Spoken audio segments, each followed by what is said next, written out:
AGS astro energy power systems வழங்கும் குரு பயிற்சி பலன்கள். வணக்கம் நேயர்களே, நான் உங்கள் எம்ஜி சுபாஷினி. இந்த வருஷத்துக்கான குரு பயிற்சி நம்ம ஆவலோட எதிர்பார்த்துட்டு இருந்தோம். அதுவும் வரப்போகுது. மே 1/5/2024 வருஷம் குரு பயிற்சியானது நடக்க போகுது. இந்த குரு பயிற்சி நம்ம எல்லாரும் ரொம்ப விருப்பமா ஆவலோட எதிர்பார்த்துட்டு இருந்த ஒண்ணு இல்லைங்களா? நம்ம சனி பயிற்சி எந்த அளவுக்கு எதிர்பார்க்கிறோமோ அதே மாதிரி குரு பயிற்சி வருஷத்துக்கு ஒரு தடவை குரு பகவான் இடம் மாறுவாரு. அவருடைய இடம் மற்றும் அவங்க பார்க்குற பார்வையை வச்சு நம்மளோட வாழ்க்கை எப்படி இருக்கும் அப்படின்றத தீர்மானிச்சுக்கிறோம். அதே மாதிரி நம்மளுக்கு கல்யாணம், வீடு வாங்கணும், வீடு கட்டணும் சார், இடம் வாங்கணும், குழந்தைங்க படிப்பு, எல்லா ஒரு சுப விஷயங்களையும் கணிக்கிறவரு நம்ம சுபகிரகமான குரு பகவான். அவர் இருக்கிற இடத்தையும் அவர் பார்க்கிற பார்வையும் வச்சு நமக்குடைய வாழ்க்கைகள் எந்த அளவுக்கு ஏற்றம் அடையுது, எந்த அளவுக்கு இரக்கம் அடையுது அப்படிங்கிறதையும் பார்க்க போறோம்.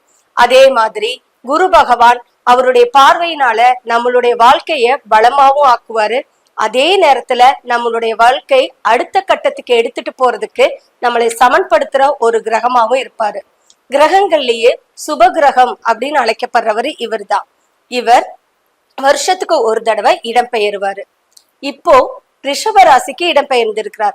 மேச ராசியிலிருந்து ரிஷப ராசிக்கு இடம்பெயர்ந்திருக்கிற நம்ம இந்த குரு பகவான் நம்மளுடைய வாழ்க்கையில எந்த அளவுக்கு நல்லா செய்ய போறாரு, அதே போல நம்மளை எந்த அளவுக்கு ஒரு மேல்நிலைக்கு கொண்டுட்டு வர போறாரு, நம்ம வீட்டுல இனி அடுத்து குழந்தை சத்தம் கேட்குமா, கெட்டி மேல சத்தம் கேட்குமா, புது வீடு வாங்க போறோமா அப்படிங்கிற ஆவலோட நிறைய பேர் காத்துட்டு இருக்கிறோம். அதுக்கு பதில் தரும் விதமாக இன்னைக்கு குரு பயிற்சி பலன்களை பத்தி பார்க்க போறோம். வருகிற மே 1 அதாவது 1/5/2024 அன்னைக்கு குரு பயிற்சியானது நடக்க போகுது. இப்போ அடுத்தடுத்த நாட்கள்ல வந்துட்டு நம்ம குரு பயிற்சி ஒவ்வொரு ராசிக்கு எப்படி இருந்துச்சுன்னு சொல்லி பார்த்தோம். இன்னைக்கு நம்ம துலாம் ராசிக்கு எப்படி இருக்குன்னு சொல்லி பார்க்க போறோம். வணக்கங்க சார். வணக்கம். துலாம் ராசிக்கு குரு பயிற்சியானது 8ஆம் இடத்துக்கு வர்றாரு. 8ஆம் இடத்துக்கு வந்தா மறைவு ஸ்தானம்னு சொல்லுவாங்கங்க சார். இந்த துலாம் ராசிக்கு குரு பயிற்சி எப்படி இருக்க போகுதுங்க சார்? 1/5/2024 குரு பயிற்சி துலாம் ராசிக்காரங்களுக்கு 8ஆம் இடத்துல இருக்கு. குரு 8ஆம் இடம் வந்து நன்மை செய்யக்கூடிய இடம் தான். 8 மறைவு ஸ்தானம்னு சொல்லுவாங்க. 2வது 8ஆம் இடம் விபரீத ராஜ யோகத்தை கொடுக்கக்கூடியதும் 8ஆம் இடம் தான். அதனால நல்ல ஒரு மாற்றத்தை ஏற்படுத்தும் குரு பயிற்சி. சார், இந்த குரு பயிற்சியோட பலன்கள் நாங்க முழுமையா அடையணும் அப்படின்னா என்ன மாதிரியான பரிகாரங்கள் செய்யலாம் அப்படின்னு கொஞ்சம் சொல்லுங்க சார். இப்போ நம்ம பொதுவாக சொல்றது வந்து எப்படி பரிகாரம் பண்ணலாம்னா, ஆலங்குடி போயிட்டு வாங்க நன்மை நடக்கும், திருச்செந்தூர் போயிட்டு வாங்க நன்மை நடக்கும் அப்படிங்கிறத இப்போ நிறையா நம்ம அஸ்ட்ராலஜியில் சொல்கிறவங்களும் அதைத்தான் சொல்கிறாங்க. நீங்கள் கேள்வி கேட்கும்போது என்ன பரிகாரம் வேணுங்கிறீங்க, அதுக்குண்டான பரிகாரம் இந்த கோயில் ஸ்தலம் தான் மெயினாக. ஓகேங்க சார். இந்த கோயில் ஸ்தலத்துக்குலாம் நாங்கள் ஒவ்வொரு குரு பயிற்சிக்கும் போகிறோம், சனி பயிற்சிக்கு போகிறோம், டெய்லியுமே நாங்கள் கோயில்களுக்கு போய்கிட்டு தான் இருக்கோம். ஆனா எல்லாருக்குமே அந்த குரு பயிற்சி 100% நன்மை அளிக்குதா அப்படிங்கிறது ரொம்ப டவுட்ஃபுல்லா இருக்குதுங்க சார்.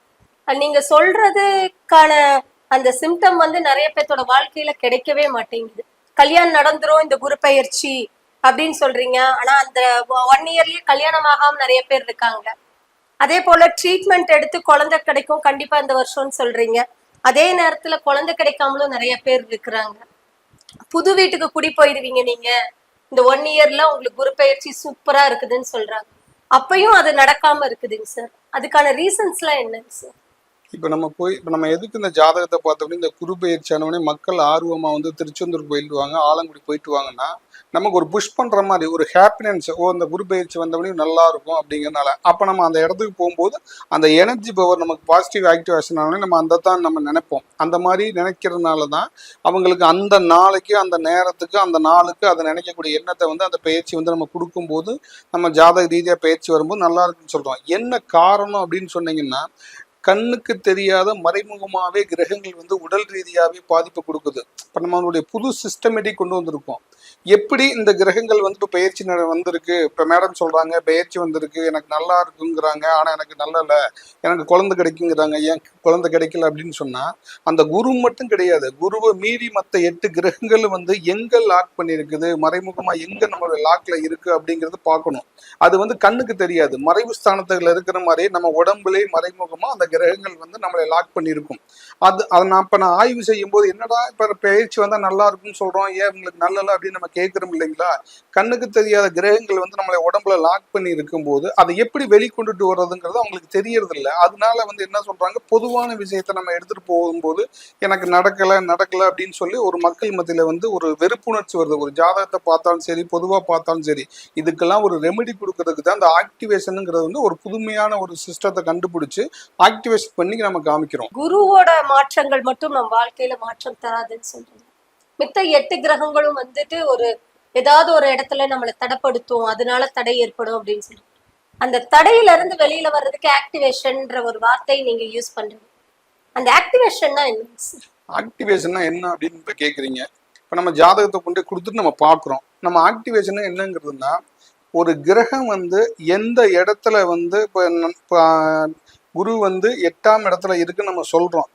உடம்புலயும் அதே மாதிரி இந்த கிரகம் இந்த இடத்த பாதிப்பு இருக்குது அப்படிங்கிறது நம்ம செக் பண்ணுவோம்.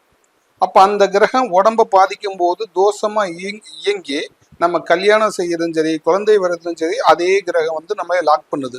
இப்படி கிரகங்கள் ஒவ்வொரு கிரகங்கள் லாக் பண்ணி இருக்கும். அது எந்த கிரகத்தைன்னு கண்டுபிடிச்சு அந்த கிரகத்தை வந்து நம்ம ஆக்டிவேஷன் பண்ணணும்.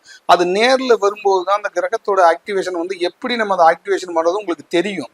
இப்ப நம்ம பொதுவா வாயு வார்த்தையை வந்து ஜாதகத்தை எடுத்து பார்த்தவனே நீங்க கோயிலுக்கு போயிட்டு வாங்குறது அது ஒரு வகையான பாசிட்டிவ் ஆக்டிவேஷன். நம்ம என்னன்னா நேரிலேயே அந்த பாசிட்டிவ் ஆக்டிவேஷனை வந்து செஞ்சு காமிக்கிறோம். அப்ப இந்த கிரகம் தான் நமக்கு நெகட்டிவ் ஆக்டிவேஷன் பண்ணுது, இதனாலதான் நமக்கு ஒரு குழந்தை கிடைக்கல, இதனாலதான் நமக்கு ஒரு வளர்ச்சி இல்லை அப்படிங்கிறத வந்து நம்ம கிளீனா காமிச்சு அதை ஆக்டிவேஷன் பண்றோம்.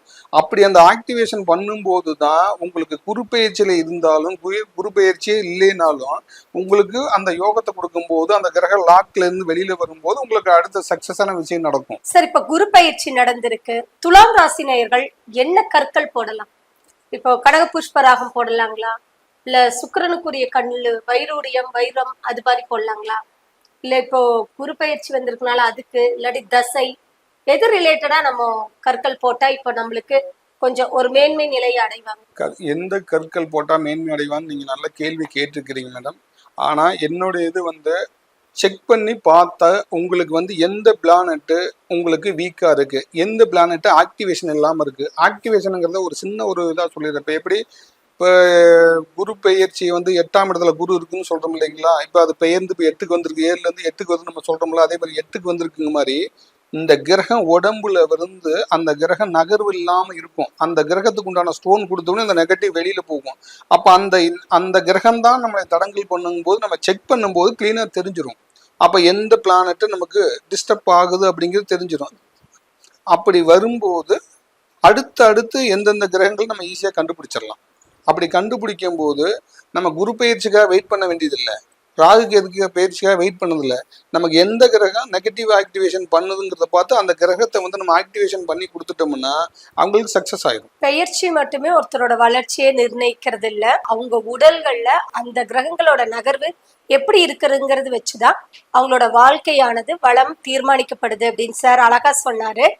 ஓகே, கீழே ஸ்க்ராலிங்ல போன நம்பரை நீங்க ஃபாலோ பண்ணீங்கன்னா சார் கிட்ட உங்களுக்கு தேவையான நவரத்னக்கள் எதுன்னு தெரிஞ்சு அதை அணைஞ்சு வாழ்க்கையில வெற்றி பெற வாழ்த்துக்கள். நன்றி நேயர்களே.